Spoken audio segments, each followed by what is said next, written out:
Bonjour tout le monde, dans cette vidéo nous allons présenter l'éclairage des tunnels routiers.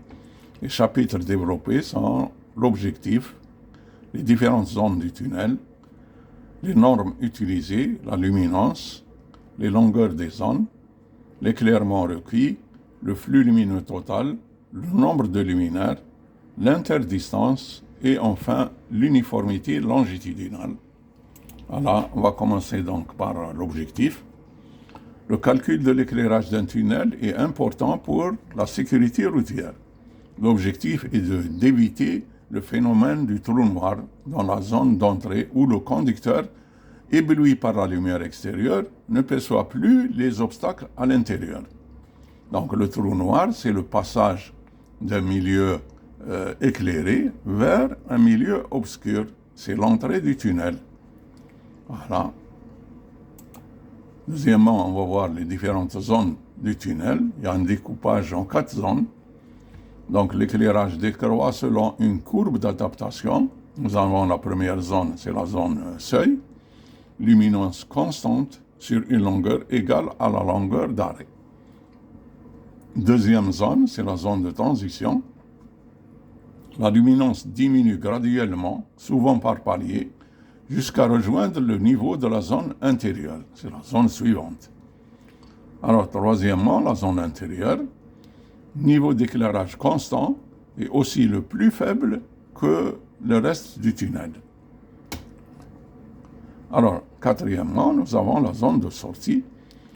Alors, rehaussement léger de la luminance pour préparer le conducteur à la sortie.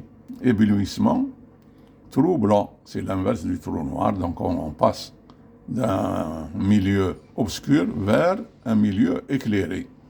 Voilà, c'est la sortie du tunnel.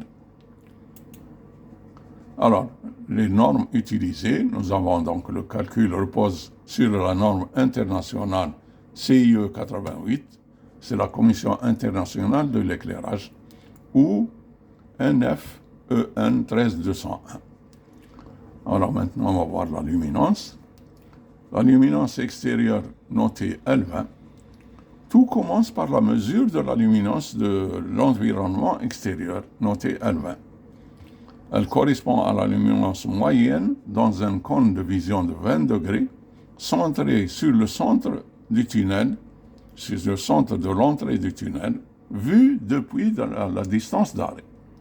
Donc voilà. Deuxièmement, le calcul de la luminance de la zone seuil. Donc la zone seuil est la première partie éclairée du tunnel. Sa luminance doit être une fraction de la luminance extérieure pour permettre l'adaptation de l'œil. Et la formule fondamentale est LTH égale KL20, où K représente le facteur de contraste, compris entre 0,04 et 0,1.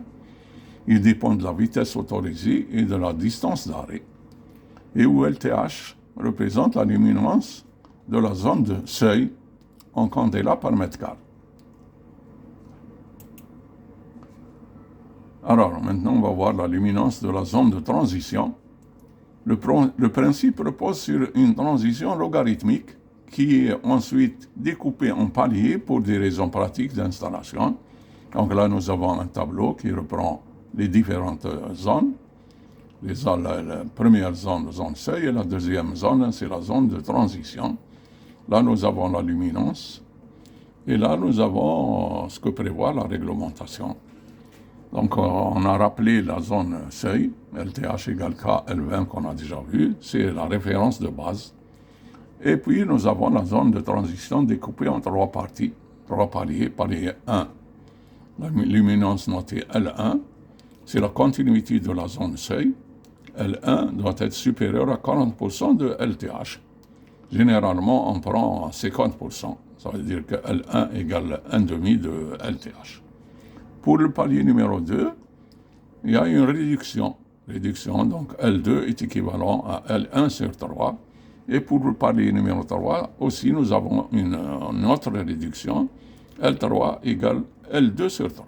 Voilà, concernant la normalisation, ce qu'elle prévoit concernant la luminance des différents paliers. Voilà. Donc, quatrièmement, luminance de la zone intérieure. La zone intérieure est la partie centrale du tunnel où la luminance reste constante. La luminance ici est réglée pour assurer une visibilité de sécurité avec une consommation énergétique raisonnable. Alors, selon la norme CIE 88 et les recommandations du Centre d'études des tunnels, la luminance de la zone intérieure est déterminée par deux facteurs principaux. Alors, le trafic et la vitesse autorisée. Voilà. Maintenant, on va voir la transition entre le dernier palier de transition et la zone intérieure. Pour que le passage entre le dernier palier de transition, exemple 10 candela par mètre carré, et la zone intérieure se fasse en douceur, on respecte là aussi la règle du ratio. Alors le ratio entre le dernier palier de transition et la zone intérieure ne doit idéalement pas dépasser un tiers. Si la zone intérieure est à 3,3 candela par mètre carré, le passage 10 à 3,3 est parfait puisque le ratio est équivalent à 3. Voilà. Maintenant, on va voir la luminescence de la zone sortie. La valeur normative. Alors, la luminescence de la zone de sortie doit être égale à 5 fois la luminescence de la zone intérieure. Donc, la luminescence sortie égale 5 fois la luminescence intérieure, la zone intérieure. Si l'on prend, par exemple, où la zone intérieure serait à environ 3 candela par mètre carré, la luminescence de la zone de sortie serait de 15 candela par mètre carré, 3 fois 5. Voilà. Maintenant, on va voir les longueurs des zones du tunnel. On va commencer par la longueur de la zone seuil. La distance de la zone seuil est égale à la distance d'arrêt. Alors, cette dernière se décompose en deux parties. La distance de réaction du chauffeur et la distance de freinage. Voilà. Donc, on va voir la première, la distance de réaction du chauffeur.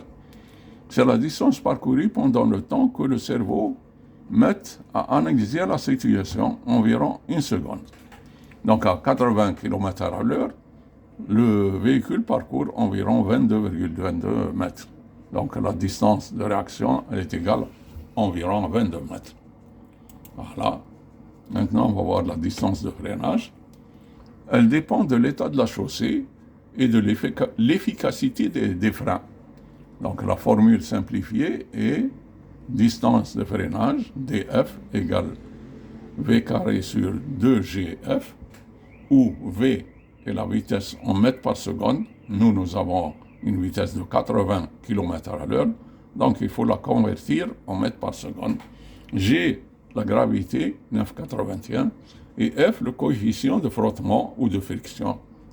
Donc sur la route sèche, F est égal à 0,7, et sur la route mouillée, F égale 0,4. Donc on trouve par la formule déjà donnée, dF égale 36 mètres pour une route sèche, et dF égale 63 mètres pour une route mouillée.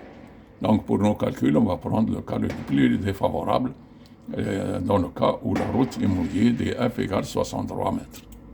Voilà. Maintenant, on va voir la distance d'arrêt totale.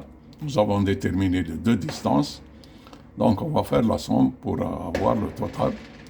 Sur une route sèche, 22 plus 36, ça fait 58 mètres. Et sur une route mouillée, 22 plus 63, ça fait 85 mètres. La valeur normative en tunnel, retenue par la Commission internationale de l'éclairage des tunnels, 88. Alors, pour un calcul d'éclairage à une vitesse de 80 km/h, la norme retient une distance d'arrêt de 100 mètres. Voilà. Donc maintenant, on va voir la longueur de la zone de transition. Répartition. Alors, c'est une décroissance progressive de la luminescence. Sa longueur est calculée pour que l'œil humain puisse s'adapter. Pour un tunnel à une vitesse de 80 km/h, cette zone s'étend généralement entre 150 et 250 mètres. Voilà. Maintenant, on va voir la longueur de la zone intérieure. Alors, la longueur de la zone intérieure, c'est une différence. C'est la longueur totale du tunnel moins la longueur des trois autres zones. Zone seuil, transition et sortie. Quatrièmement, on va voir la longueur de la zone de sortie. Longueur, elle est généralement courte, environ 30 à 60 mètres avant la fin du tunnel, parfois égale à la distance parcourue en 2 secondes. On a vu que pour 1 seconde, la distance parcourue c'est 22 mètres, et pour 2 secondes à vitesse constante, nous avons donc 44 mètres, qui est compris dans cette plage. Voilà. Calcul de l'éclairement nécessaire. Alors, le facteur de luminance Q0 est donné en fonction du revêtement de la chaussée. La luminance, elle, est fixée par la norme CIE 88 en fonction de la zone du tunnel, seuil, transition, intérieur et sortie. L'éclairement requis est calculé par la relation E égale L sur Q0. Voilà. Maintenant, on va voir le calcul du flux lumineux nécessaire. Une fois l'éclairement requis EM déterminé, on calcule le flux total par cette relation, où les termes sont donnés ici. Phi total, c'est le flux lumineux total. EM, c'est l'éclairement requis.